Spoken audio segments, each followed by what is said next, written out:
My name's Dave DeBow, founder of MoneyPartnerFormula.com, and this show is built for everyday real estate investors who are actively doing deals and looking to scale using other people's money. So if you're an active real estate investor and you want to get featured on this show to talk about your own real estate and capital raising experiences, then just go to daveinterviewyou.com. Now let's get rolling with this episode, and remember to subscribe for daily interview content. All right, guys, welcome to Property Profits Podcast. I'm your host, Bryce Kaminsky, filling in for Dave DeBow. And have you ever wondered how someone could build a multi-million-dollar real estate portfolio not once, but twice? Well, today, my guest, Julie Hoffman, a street smart real estate investor from West Kelowna, has a remarkable story to share. Despite facing bankruptcy and financial setbacks, Julie has bounced back stronger than ever. Julie, welcome to the show. Great to have you here. Thanks for having me, Bryce. Good to meet you. Yeah, no problem. It's good to meet you. So can you tell us a little bit about your journey in real estate investing, kind of how you got started in the industry back in, I think the survey says 2001. Yes, way back in 2001. I was pregnant with my first child. I have 5 now. Wow, congratulations. Thank you. Yeah, they're the best. The best. I highly recommend 5 children. Anyway, back to 2001. First of all, starting out, I have an unfair advantage. I was raised by a real estate investor. My dad was a real estate investor, he's still a real estate investor. He's 82. 80 something. Yeah, there you go. 82. And so my husband went to a real estate investment seminar by the Rain Group. Yeah. Again, I was pregnant. I was about 6 months pregnant, and he called me on the way home from the seminar, and he said, we have to start investing in real estate. And I was a typical person. I'd gone to got good grades in high school so that I could go to college, did well in college so I could get a graduate degree. I have a doctorate in physical therapy. I was on the path. So 6 months pregnant, working as a physical therapist. And he calls me and says, we should invest in real estate. Again, because my dad was a real estate investor and I have very fond memories of that, I said, yeah, okay, sounds good. And my husband at the time owned a home hardware. So he worked like 80 to 120 hours a week somehow. And I was working like 9 to 5 with lunches off. So I could look at property and I had more time, it just happened to be that way. So yeah, I'm pregnant and I'm looking at property, and within a couple of months, we had bought 3 houses and filled them with equity building tenants, just like we were taught with the Rain Group. And so I was like, okay, that's great. We've got 3 properties. I'm going to have a baby. I'm going back to work because I went to school forever and I have this degree, and that's just what's happening. I wasn't even planning. I didn't even think about maternity leave. Anyway, so my daughter's born on February 12th, 2002. And I fell madly in love, just like every parent does. And I knew I wanted to be with her as much as I could. And I knew real estate investing would enable me to do that.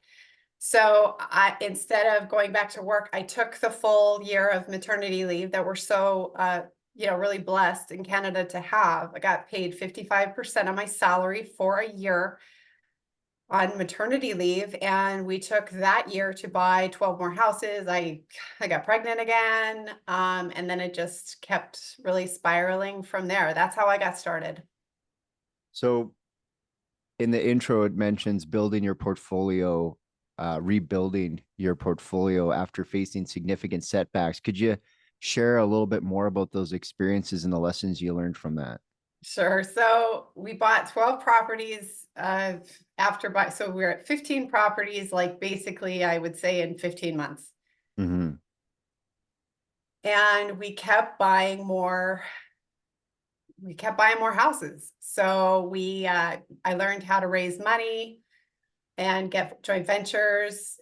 And so we were able to grow to a bunch of single families, fourplexes, duplexes, condos between Edson Edmonton, St. Albert, and Grand Prairie with a partner. And I was introduced, as every most real estate investors at some point, if they've done enough deals, it's time to move on to multifamily. And that's what I thought too. So I reached out to Pam Gill, who's still a heavy hitter in Edmonton, and she found me my first deal in Edmonton. It was a little 12-unit apartment building. And by that time, values had skyrocketed for all of our houses, and like all the property that we had bought, they'd all either doubled or tripled in value. That's luck. That can happen anywhere. And it definitely happened to us. So I was able to fortunately take equity from my houses and use it as a down payment for my first apartment building. And then, and that just went so well. And it doubled in value in a year. So there's this steep incline happening between 2001 and basically 2005 going into 2006. So Pam says, Julie, do you want to do condo conversion? And I'm like, I don't know. What is that? Because I didn't know what she was talking about. She said, well, now that I know you can buy apartment buildings and you have all this equity in your houses, you could buy a building and I'll help you convert it from a 20-unit building into 20 individual condos. And my brother Carm has a whole list of buyers, and he can sell your condos for you. So I'm like, all right, that sounds good, but what's going to happen? Like, let's talk turkey, let's talk money. What's going to happen? She said, well, we think you're going to make about $300,000. And that was more money than I'd ever even dreamed of. Like we had that in equity. We had 2 million in equity. That is much different than like a $300,000 turnover. So I'm like, okay, we took more equity out of some of the houses, bought a building, condo converted it, sold it in less than a month. And we made $500,000. Wow. Yeah, it was bonkers. So we just felt like geniuses, and we did it over and over and over again. We successfully flipped 5 buildings doing condo conversion. And that was like a wild ride. We made millions of dollars, and we sold all of our single family homes so that we could keep doing condo conversion, because we would make anywhere between $500,000 and $700,000 in less than a month. They would just get sold off quickly, very, very quickly. Like in a pre-sale, like you'd make the opportunity and they'd sell them off. They just sell them all off. And these were buildings. We didn't have to build the buildings. We just had to change the paper. What I mean by that is we just had to take them from 20 units on a single title to 20 individual units. And so that's called condo conversion. It's also a form of development. And yeah, we were rocking and rolling. And then the fall, so we just rolled everything into more buildings, and we bought 5 buildings going into the fall of 2007 in rough areas in Edmonton. And for anybody that doesn't know Edmonton, there's rough areas, and that's where our buildings were. So it was a real punch in the gut. All of a sudden, our buyers dried up. Do you think that the other buildings, like, was the location then that important to the model that you'd been running? Like, you'd been buying in these nice areas, or was it a market correction? It was a market crash and burn. Yeah. It was. That's 07, 08? Yeah. Yeah. So the people most significantly affected by that recession were landowners, because gophers don't pay rent, as it turns out, and condo converters like ourselves. And so, yeah, the buildings that we had flipped were in the same areas as the buildings that we got, back into. So that was really tough. And we just, we were planning on not holding these buildings long. We were planning on flipping them quickly. So we bought them with very expensive money, like credit card money. It It was very expensive. We were hemorrhaging money. We should have been out of business within 6 months. I was searching and searching and searching for solutions. And I sat with a mortgage broker. His name is Peter Kinch, and he's a great mortgage broker. And he said, he looked at all of our stuff. He said, I can't help you. I just can't. And I think he had too much on his plate and all kinds of things. He said, but what you could do is you could try to refinance all of these units. You know, like you could take 4 to this bank, 5 to this bank, 6 to this bank. You try that. It probably won't work, but that's one thing you could do. And that one piece of information, I just ran with it.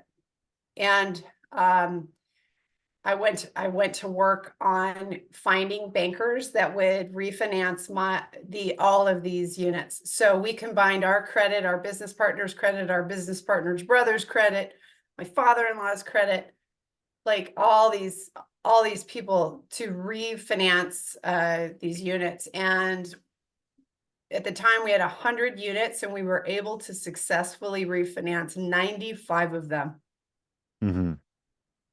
Which was great. You know, on paper, it took us from negative cash flow of like 70 grand a month to positive cash flow of, on paper, 12 grand a month. Again, these are rough buildings and rough areas. We were having a partnership meltdown. And it took 2 years to refinance these things and, get them into what we thought was good shape, and another 2 years to just basically self-implode. Because values were going down, the quality of the tenants were not getting any better, partnership dispute, theft, this, that, the other thing. And it was, it was tough, but 4-year battle when it should have been over in 6 months. And that's where the Street Smart Diva brand comes in. That's what I call myself. That's my website. And because we became very street smart in that time,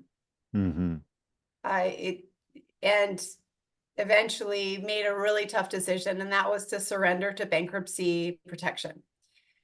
Didn't want to do it, but at the time, by then I had 5 kids and 5 little mouths to feed, and my health was being eroded, my mental health was being eroded. I was drinking a lot. Like it was bad news. So it was a really tough decision to make. We lost our house, our first house that we built right after we were first married.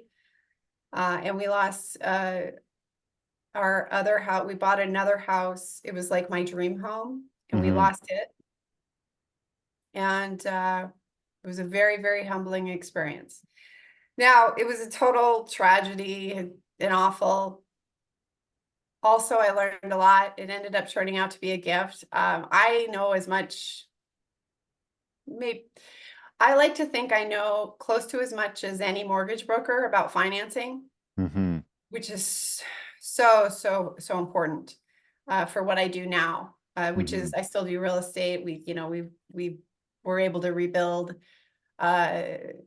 without using any of our own money because we didn't have any, and without using our own credit because we had terrible credit.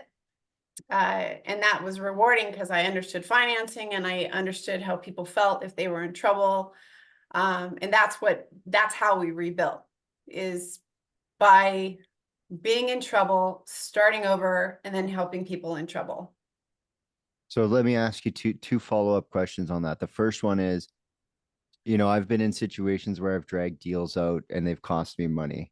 Do you wish you would have cut, like knowing what you know now, do you wish you would have cut the ties on that building at the 6-month mark instead of 6 years or 4 years? Or like, yes, you learned some things, but in hindsight, would it have been simpler to just lose the assets in the first 4 or 6 months and just say, because I find that myself, the mental toll of that, trying to salvage the deal, like, yeah, it would have been a great story had it turned, right? But in a lot of cases, maybe not in a lot of cases, but in some cases it just doesn't. And you look at the time and you're like, how much more could I have done with that energy I spent on this, strategy and this progression if I had just took like maybe just lost the 5K deposit on the deal instead of being like, oh, because I hear real estate investors are like, I bought it and I'm unconditional and I guess I'm just gonna do the deal now. Even though they're not like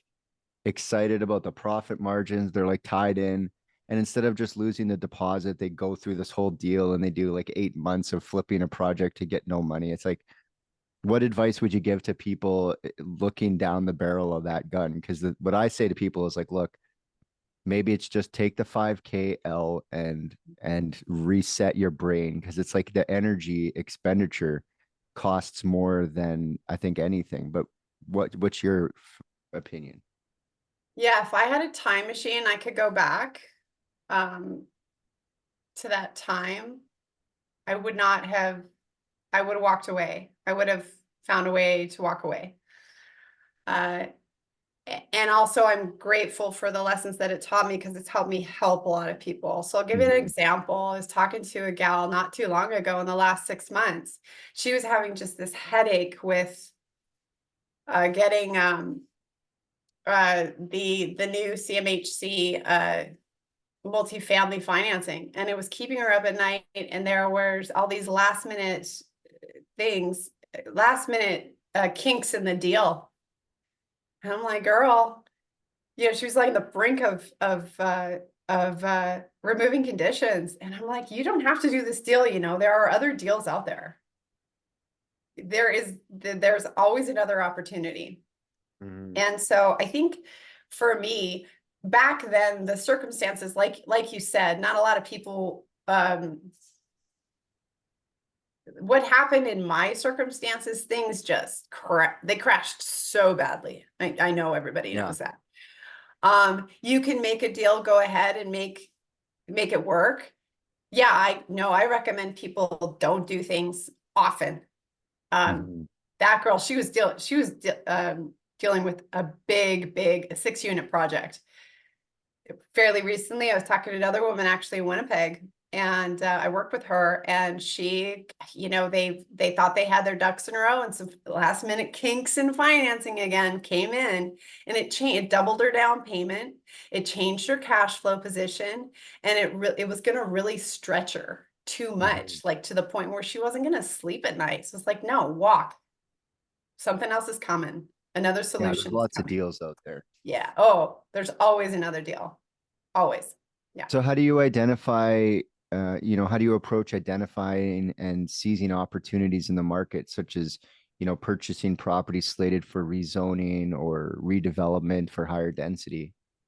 I have the best team, really. I have a partner, his name's Robinson. And he's a really smart guy, and he's an expert in identifying properties for rezoning. So he knows the exact measurements, and all of the projects that we've worked on in the last 2 years have been, this looks like a single family home, but it can become 22 townhouses with unencumbered lake views. It's like, okay, yeah. So yeah, I listened to my team, and that said, we had a deal fairly recently in the last 2 years that we had a last minute kink in the financing, and we went forward with it anyway, because we knew that it was going to go up around $250,000 in value by the time we bought it, because we knew some rezoning was coming in, and it did come in. So, it can happen to a seasoned investor. But what I look for is, we have these properties now that, because they have so much more value because of the way we bought them, and we are interested in the rezoning side of things to create more value, to create more housing, which is in huge demand right now. Yeah. So it's definitely our strategy focus. So on the financing side of things, financing has changed, quite a bit in the last, I would say, since probably 2022, where the interest rates started to creep up. Financing changes have identified as one of the biggest challenges that yourself and a lot of investors are dealing with. How do you adapt to the changes with the financing options and regulations within the industry these days? Well, again, it goes back to the product that you get. So if Mm-hmm. your product has a lot of equity in it, then you can handle some bumps, along the way. Mm-hmm. Uh, a house that is in a good area, that's in good condition, is not going to have a lot of, it's not going to need a lot of work. Probably it's always going to be rentable. If you always have that backup plan, then even if you have to supplement it for a while, things can change, people can move out, you can increase rents. It'll make you tougher. So it's just like sometimes people think they're in a nightmare, and they very well could be. Mm-hmm. And anybody that can, battle through a nightmare, you're going to be tougher, you're going to be smarter. So, that's definitely something that you can take away. I prefer properties that you can be a little bit more flexible in. So, like if you're buying a condo for an investment, that is the only thing that you can do with it. And like Mm-hmm. if you're buying a condo as a short-term rental, especially like I'll give it in Yeah. BC, Yep. they just completely changed the short-term rental rules. So anybody where that's their only strategy, it's probably going to be a punch in the gut. But a single family house can become, you can have a house hack, you can Do it's always going midterm to be in rental. demand. You could do, any sort of like fully furnished rental or empty rental. Like there's a lot of Yep. different options Yep. when you've got that freehold property. So, Mhm. you've been probably now in real estate for almost 2 decades as an investor, a little Mhm. more than 2 decades. So can you give us some of your most valuable lessons you've learned throughout your career as a real estate investor? Sales, you need to Mm-hmm. learn sales. 100%. You're selling if you're buying because you're Mm-hmm. selling a seller on, hey, accept my price. You're selling if you're selling, of course, you're selling to potential tenants, you're selling to joint venture partners. If you want to expand your portfolio, eventually you're going to run out of your own money. You're selling to finance people that are in financing, you're selling to your trades. So sales, like Mm-hmm. 100%. Um, Next, I would say financing, because that you got to know the bank's rules. They're the ones who hold the gold, right? Mm-hmm. So the more you understand, the better you understand financing, the better you're going to do. And for anybody that's just starting out and they're like, well, I don't know, I don't know anything about financing. I have free tools. We're going to offer you the link so that people can get access to that information. It's a great starter kit for any Mm-hmm. real estate investor. But if you don't want to wait for that, you can just take, you can, and it's instant when you sign up for it or whatever. Uh, Anybody could take wherever they're living and analyze it. It's like, Mm-hmm. would this be a good deal? If I bought this condo that I'm renting from this other landlord, what would I pay for it? What would the financing be? What's the What would taxes I every need for a month? down Yeah. payment? I'm just going to analyze my house. Now, then go analyze your parents' house, analyze your uncle's house, like, but with technology these days, you can analyze any house anywhere, really. Mm-hmm. But I do have some free tools that'll help you just kind of accelerate how you learn. And financing is so important. I know a lot of people that I talk to don't even know, like, what their mortgage payment is when it comes out, whether or not it includes their taxes, what kind of amortization they have. Educate Where yourself. the CMHC kicks in and how Oh, much the CMHC fees are if you're under 20%. And everyone yeah. thinks, oh, I'll just save up 5% for a property. Okay, 5% and the 5% for the CMHC and and then suddenly what you thought was $17,000 is, oh, you need 55,000 in cash to buy this house. So it can go pretty quick. Yeah, or if you're refinancing your own house, you can only go 80% loan to value. A lot Yeah, of in people some think they can cases go they're like, pulling back. They're pulling to 75 and 70, depending on who you're banking with too. yep. And I think farmland, at least most farmland that I'm aware of, they'll only finance to 70%. So if you're like on a big acreage and you think it's worth this much, you may get a lot less. So it's really empowering to understand financing. Yeah. So What other lesson? I don't know off the top of my head. Oh, I do stuff like this. yeah, Like interview networking. people. That's one thing I've, been in. So I started in 2015. Oh yeah. And so like a decade, about coming up next year will be about a decade. And I never took networking seriously. I was just like, I don't need a bunch of people around to buy and flip houses or whatever. But Yeah. the longer you're in the business, I wish I would have started sooner. That's the thing, is I wish I would have started networking way sooner. Yeah. Because it's just a way to like, the fundamentals expand all the way up. So when you Wait, look one more at, thing. Oh, what I yeah, wanted, this one is so important. Pick up your phone and talk to people. No yeah, texting, no emailing, like that's get probably on the the number one phone. failure, is like so many people have the opportunity to do real estate or to do sales, but they're just inherently afraid of the phone, especially the youngest generation turning 18 these days. Like people don't pick up their phone, and it's like, okay, so I'm gonna text you opportunity. Is that you're expecting someone to like DM you a deal? Is that, maybe pick up your phone, guys, if you're an aspiring investor. Let's Mhm. go into the advice for aspiring investors. One, pick up your phone. So what what are some common pitfall mistakes you've observed now that you've been training? And how can these new investors avoid them? Well, 60% of business is lost, might be more than that due to lack of follow-up. Mm-hmm. Mm-hmm. So so call people multiple times. Mm-hmm. And there's gobs of information, gobs and Yeah. gobs. That is a More very so than Gen ever X now. word, gobs. Mm-hmm. Um, so much information on sales.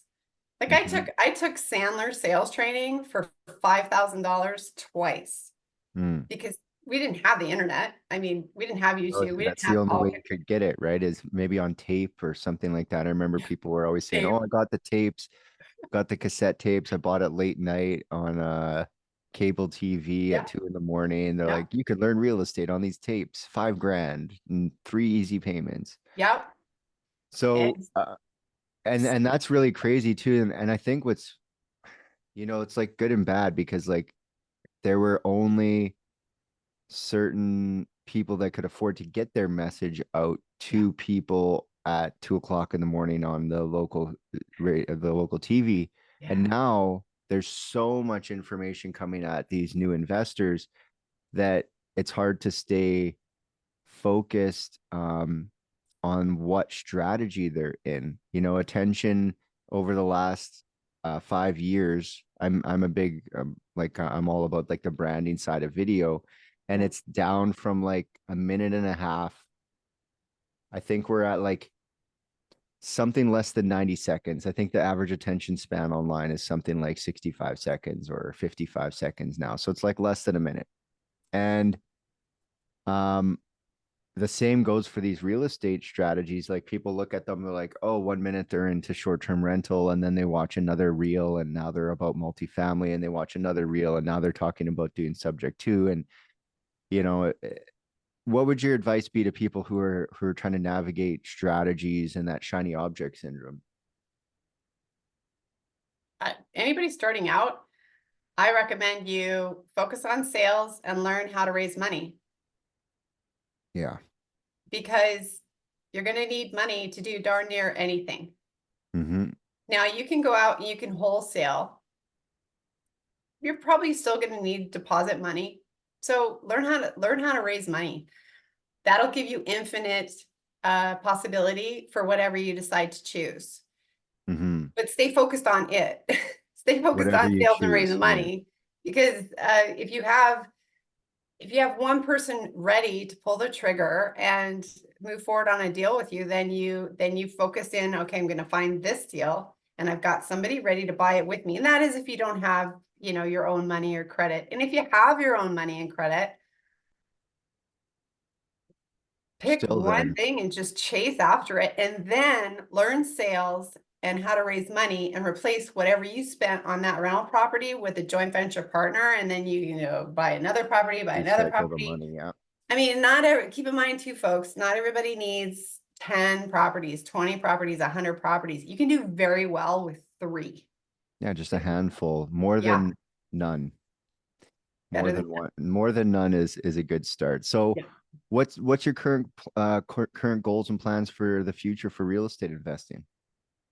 Our plans are to continue with the projects that we have and the partners that we have to completion. So basically, working on a 22 townhome project, another lot that can become 4 homes with up to 3 suites. And another project that is turning 1 single family lot into 4 units. So we're definitely in creating housing mode. Hmm. Yeah. Yeah, I always say whatever the government wants us to do as far as what their current is the issue is, it's a lot easier to swim with the current than against it. So it's like, I'm going to do my own thing. There's nothing about affordable housing. Okay, go and do that. But you know where they're handing out money to do these things? Yeah. In the stream of the currency in which a government is promoting these things. So where do you see the real estate market evolving? What opportunities do you anticipate over these coming years? I know Edmonton is really strong right now. That it's in the beginning of what looks like a hockey stick. We have some property there. I feel really good about the Okanagan because people want to live here, and a lot of people will do darn near anything to live here. And we have a good economy with a lot of strong incomes.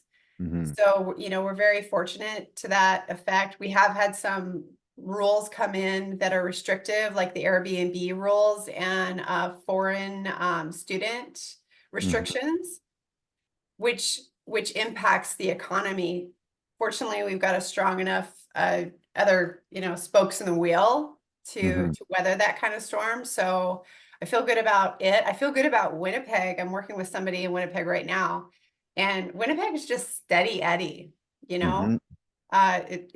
It's like a car wash, very boring to own. Nothing There wrong you with go. boring. Nothing Yeah. wrong with boring at all. Um, I love real estate. It is, the bank will give you a lot of money to buy it. And whenever I go back, and then somebody else is going to pay it off for you, or they're going to pay most of it. Yeah, sometimes you get property and it doesn't cash flow the way that you think it's gonna. You're gonna have to supplement it. It sucks that the rates tripled, but keep in mind they were at like 1.4. So to double it to go to 2.8, that is still free money. 7% money right now. Folks, we're in March of 2024. It's not ideal. My first property that I bought had a 9% interest rate back in 2001. And then the next one had like 8, and the next one had like 7.25. So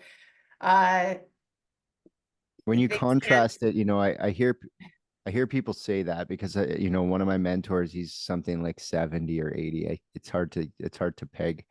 Yeah. But when people say, oh, my interest rate in 1987 was 19% or 18%, so too was your mortgage, $42,000. So when you look at, like, I get that, your first property might have been 8 or 9%, but how realistic is it moving forward that our interest rate and the price? Because I was looking at this chart yesterday. We have the highest per capita housing prices in like a developed country. When you Yeah. look at Europe and you look at the United States, our average price for housing is through the roof. Yeah. And I think it's a building issue. I think it's like an under built out thing. It's a supply and demand. But an interest rate of 7% and a property value of $2 million in Ontario, like, that's a disaster. They're going to be renewing 5% for 5 years. Like, you can't avoid it. If they got a one in 2020, it's coming up.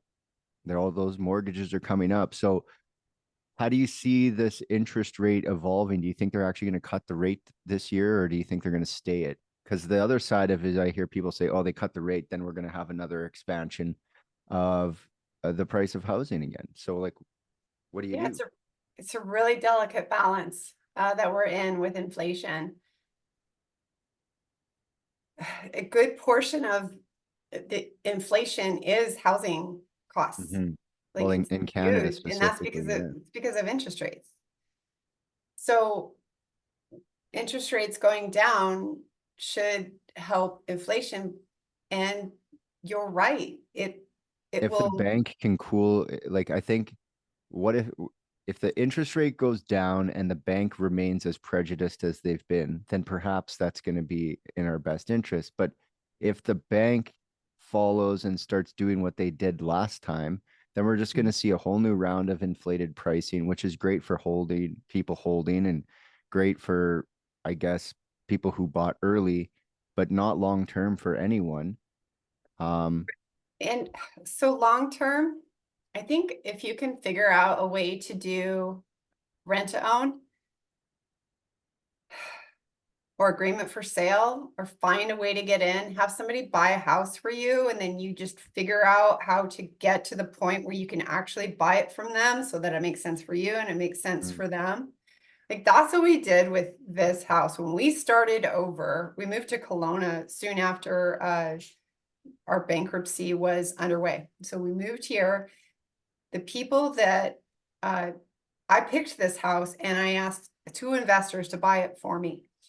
And I said, I'll pay you this much for this house in 5 years. And so it made sense for everybody. And I did whatever it took. It actually ended up taking me 8 years. Because at the 5 year mark, we just weren't quite ready yet. We were rebuilding real estate. So I reached out to my guys and I said, can I have 3 more years? They're like, yeah, will you pay us more? I said, yeah, pay you more. So it was like, okay, cool, win-win. Now, that's a way, start with a condo, start with a 2-bedroom condo and rent out your bedroom. It'll get you in the market.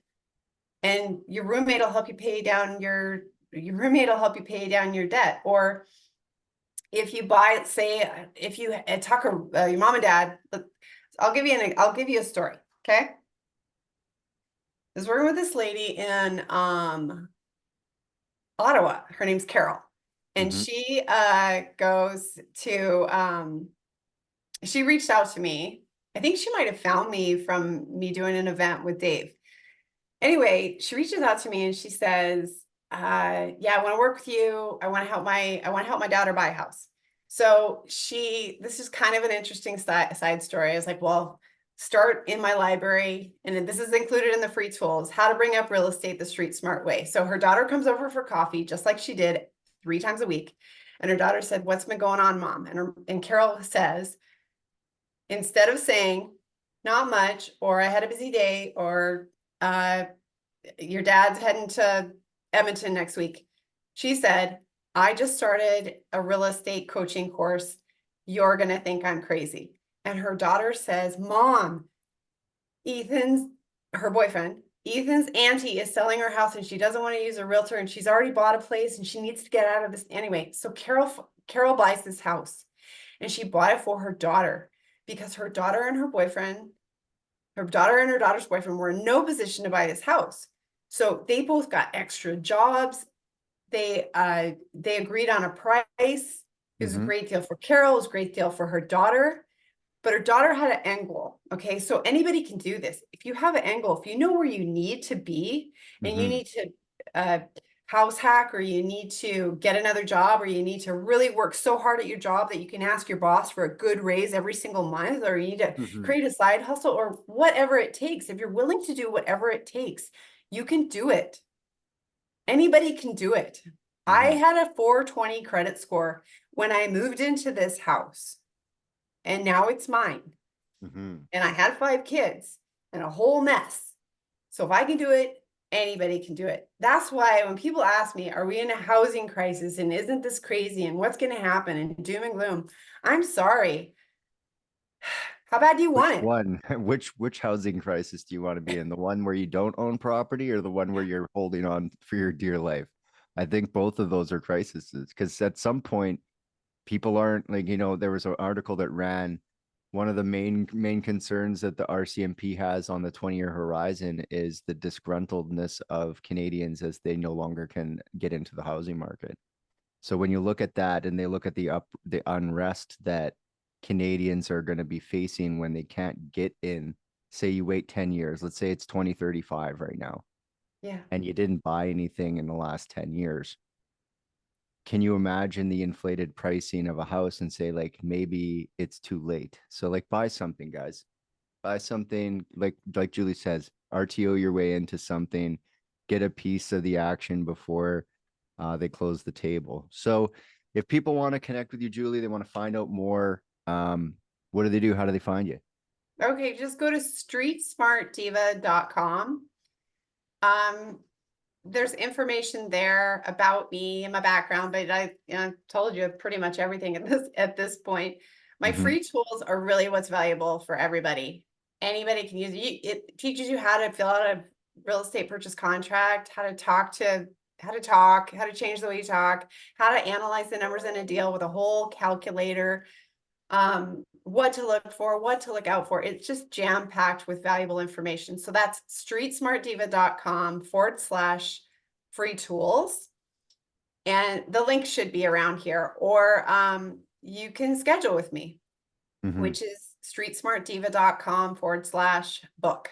And if you can't find me, then Bryce will help you. There should be a link. Right? There'll be a link on the episode here on YouTube. So yeah, I really appreciate you stopping by, Julie. It's always great to have seasoned investors to kind of show these young and up and coming people that it's possible, and also, just be careful out there, guys. Yeah. All God right, bless guys. everyone. No kidding. And until next time, we'll catch you on the next episode. Thanks, Bryce. Thank you. Hey there, I really hope you enjoyed that episode. And as always, if you want to listen to more daily interview content, make sure you subscribe. And if you're an active real estate investor and you're doing deals and you'd like to get featured on this show, then just head over to daveinterviewyou.com. Now at moneypartnerformula.com, we help real estate investors to create a process for predictably getting capital so they can do more deals without relying on hard money lenders or the banks.